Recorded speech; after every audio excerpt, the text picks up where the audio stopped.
the targets need to change? I think that would be a very involved, interested party, given the fact that the banks who we give the NAMA bonds to are reputting them with the central bank. So I think they'll be having. So could I take it then that they had an involvement then also then before 2013 in terms of not only setting the schedule but also in how that schedule was met? They'd be very interested in terms of how quickly we can sell the assets to pay back the bonds. Yeah. So were they then dictating the sale of overseas assets ahead of No, Irish that was assets? set by the NAMA board. What they looked at is whether NAMA was pursuing part of the Trica's mission over the last 3 years has been whether NAMA has been following the right strategy, and they've been quite satisfied we've been following the right strategy because we're generating the cash to repay back the debt. Were they directing the board in any way? No.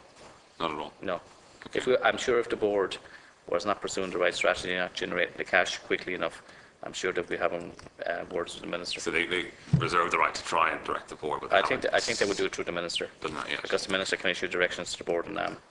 Okay. And in relation then into that first, the 25% we're going to see repaid at the end of this year, did directions come from the minister to the board in that regard? Yeah, well, the minister said as part of the programme of conditionality, which I think is published, part of that conditionality which is that NAMA would repay 25% of its debt by the end of 2013. But has the minister had to direct or redirect? No. In terms of how that gets. No. The minister has just said to us, "Are you going to do it?" Yes, that's fine. And it's reported then back through the Department of Finance, who also have a role in terms of making sure, reporting back to Trica that where we're going to meet that or not. And it's followed up then with the quarterly meetings where I appear before the Trica and discuss our strategies and also discuss whether we're generating the cash sufficiently quickly. You meet the Troika every quarter? Yeah. And is that to update them, or is that Yes. to... It's updating them on progress and towards meeting the target. And do they then try and, I suppose, impose their will in any way in those... No. I think once you're performing in line with their expectations, then there's no surprises. It's a serious business. They do make sure that you're doing you're managing your business properly. But as long as you manage your business properly, we have had no difficulty with them because we've been fulfilling that aspect of their target. But it is a serious engagement. I just wanted to ask some questions, just about the process, and it relates to something in particular, so if you just bear with me while I try and understand something in terms of NAMA's operation. You have then, say, properties or a loan book, and you want to market them for potential investors. Potential investors may be overseas. How does that go out? I mean, how are they marketed, say, an asset or a portfolio? Yeah. Well, where it's an underlying property, we make sure that the property agent the debtor appoints a property agent with the duty of care to NAMA, and that effectively then that it's advertised and openly marketed. That's the way it works. In terms of a loan sale, we would appoint a loan sales broker, and we have a loan sales brokers panel which is on our website. And once we appoint that loan sales broker, the loan sales broker obviously would have contacted all the people in the market who are buying loans, and would contact them, and we'd also would put them in contact with people who've come to visit us and we've met who said they'd be interested in loan sales to make sure they get an opportunity to look at a loan sale if it's available. Would foreign banks or funds approach you directly without an agent being involved? Would they come to you and say, look, we've got a certain amount of portfolio or something we'd like to invest, and you then say... Yes, we've had direct approaches, but the board has a very clear policy that everything has to be openly marketed. So if we're going to put something for sale, we'll appoint a loan sale. In terms of loan sale, we'll appoint a loan sales broker, and then because we want to be fair to the people other people have expressed an interest in portfolios, that they give an opportunity to bid for it too. Okay, and when you talk about it being then, a competitive process, if there's let's say there's a piece of property somewhere in Dublin, and an approach is made by a fund of investors on that property, NAMA then has to then let others know that it's engaging with that Yeah, well effectively, we'd appoint a well-known agent, and we would say to the agent, well, the following, we have a database, and how everyone who comes in meets us, and we'd say to them what type of property interest. Some people are interested in hotels, some people are interested in development land, some people are interested just in offices, some people are interested in industrial. Then we'd say to the agent, here are all the people who've expressed, if it was an office that was going for sale, here's all the people who are interested in an office property. Make sure that you contact them to let them know that the property is up for sale, along with all the other people when you're doing your marketing. And do you ever, The time that pays. sorry, I've just got that close to that. Do you ever get multiple approaches and then not sell? Yeah, but it also depends on the economics. So sometimes people approach us and make us an offer, and it's so far off the underlying value of the asset that the board or the credit committee would say, no, we're not going to accept that, and we say, listen, it's not for sale at that price. But who makes the assessment that it's not? Well, I mean, it's obvious if they're offering 20% worth of what you think it's worth, but what if it's closer than that? What if it's... Well, if it's closer to that, then it goes to relevant board delegated authority. Is that the risk assessment committee, or? No, effectively, we've people in house. It comes up to myself and generally the head of asset recovery, Ronnie Hanna here, and then we would have to make a recommendation onto the NAMA credit committee or NAMA board, depending on what size the case was. Okay, and then, Worse than Brendan, all the larger approaches would go to the very least credit committee, and indeed on the board then. okay, and then the risk, say, if we don't make a decision, or if we make a decision, say, to invest, the risk is carried by, I mean, if that goes wrong, it's carried by the board, but ultimately the risk falls on the taxpayer. Risk to invest. We'll say if you look at something like the Aspen deal, where NAMA is invested. Yeah, well, in that instance, we took 20% of the equity, so I mean, that was a credit committee decision. That's where that case fell under. So, I mean, the reality was that, did we believe there's some potential upside in the portfolio? We did, and the best way to achieve a higher price for the portfolio was actually taking a 20% stake. So that's purely a commercial decision, which went through an assessment of people internally who are bankers, corporate finance people, and then it went up to a recommendation went to the credit committee, and the credit committee could have rejected it or accepted it. But the best way to achieve a higher assessment of that portfolio was to take a stake in it yourself. Yes. I'm just because it's the Aspen deal I wanted to talk about, Chair, if I might. You sold a portfolio of loans. Mm-hmm. You provided the financing for it to people coming in to buy those loans, and you also invested yourself. Yeah.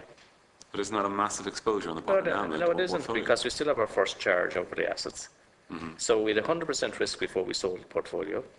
We de-risked it down to 60% because we got 40% of an equity check at day one.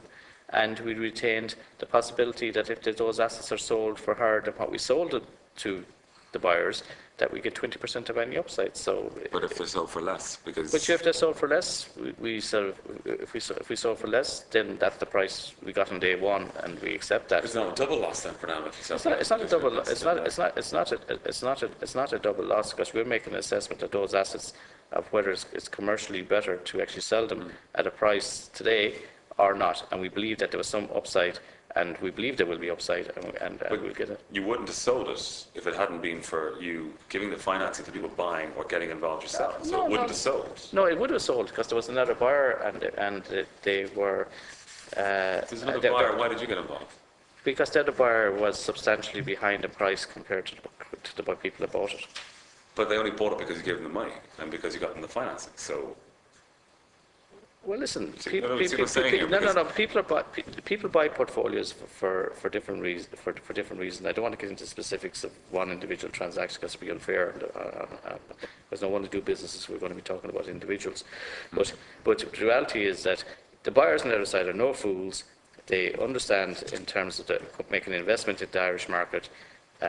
This was the first pure Irish loan portfolio that NAMA was selling in the Irish market. It was sending a very important signal to international investors who were thinking of investing in Ireland that we're commercial and that we're prepared to do business at a price that's acceptable to us. So we inflated the price to make a good impression abroad. No, it's no inflation of the price. Because someone came to you from the private sector looking to invest in this, and you said, we'll sell it for more actually, but we'll sell it to ourselves for more. No. The price is the price, deputy. The price difference is between the guy who wants to buy it off you, just say for, we'll take something different. A guy who wants to pay you 20 million for an asset, or a guy who wants to pay you 35 million for an asset, right? Who are you going to sell it to? You sell it to the guy who's going to give you 35 million. You sold it yourself, though. We didn't sell it to ourselves. You provided the financing for the people to buy it off you, and you got involved yourself. But we have 100%. You brought the price to 35 by getting involved. But you're the market is the market. I mean, the reality is that... But it's a false market if you're buying it is not a yourself. false market. It's a commercial decision by the buyer, as a commercial decision by NAMA about whether we want to do business. The reality is, Deputy, this time last year, nobody was queuing up to at the start of last year was queuing up to buy assets in the Irish market. Through initiatives that we're engaged with is bringing activity and investors to the Irish market. No one was queuing up, so you decided to queue up for yourself. No. I mean, this is an example, though, isn't it, of the state getting involved in the market which it controls, because it controls the thing that it's selling. That's not the case. Because we've had this before with another agency in our past, where they had a mandate to perform a certain role in relation to a particular part of Dublin. They decided to get involved themselves, both in providing financing, acquiring loans, and it worked out very, very poorly for us. And you're dealing with the legacy of that yourselves now. Well, there's two elements to that. I mean, there's the vendor finance, right, which would be a standard enough sort of practice in the market, and where we're actually getting quite a good return on the provision of that vendor finance in this case. Okay, and vendor finance does a whole lot of other things. It brings other people to the table, so it actually, in fact, helps to increase the competitiveness for your assets and helps to increase the price. And you know, if you take an equity stake, then I mean, I've been before this committee where we've been questioned about, well, you sell on assets and maybe then they increase in value and you're gone, you're out of it. Mm-hmm. So here's a commercial opportunity to see if there is an upside to this, that NAMA would continue to get a payback. So, you know, I mean, I know the general point you're making, but at the end of the day, we are a commercial organisation. Mm. And, you know, we're not going to take equity stakes in everything we sell. But here was one, and I can assure you, you know, we went through it in detail because it was, you know, it's a case that came to the board, went through credit committee, went through a very rigorous evaluation. And the package at the end was a very good commercial outcome for NAMA. You're a commercial operation, but the risk falls on the state.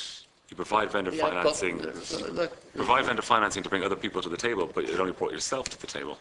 And you talk about a rigorous process, but we can't see that. But one of the most rigorous parts of the evaluation of that and any other sale is the risk element. You know, you saw the plethora of papers that comes to the credit committee or board in relation to a transaction like that.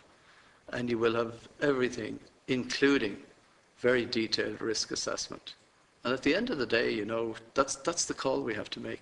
All I can assure you is that as far as the board is concerned, as far as the executive is concerned with NAMA in this particular transaction, we were very satisfied with the outcome. Yeah, and the reality is that all the board papers and credit committee papers are available to the CNAG who form an audit, and if they had a view on it that it wasn't, I'm sure they'd be the first to report yourselves. I'm sure, Mr. McDonough, but I'll just conclude on this point, and it's not a question, so I will conclude. But Mr. McDonough, you talked about, when you were talking about salaries, about how in the past people were talking about a soft landing, and you were saying, why didn't anyone warn us? And you were saying about how in your statement, when you talk about salaries and retention of expertise, you know, in a sense, you're giving a warning.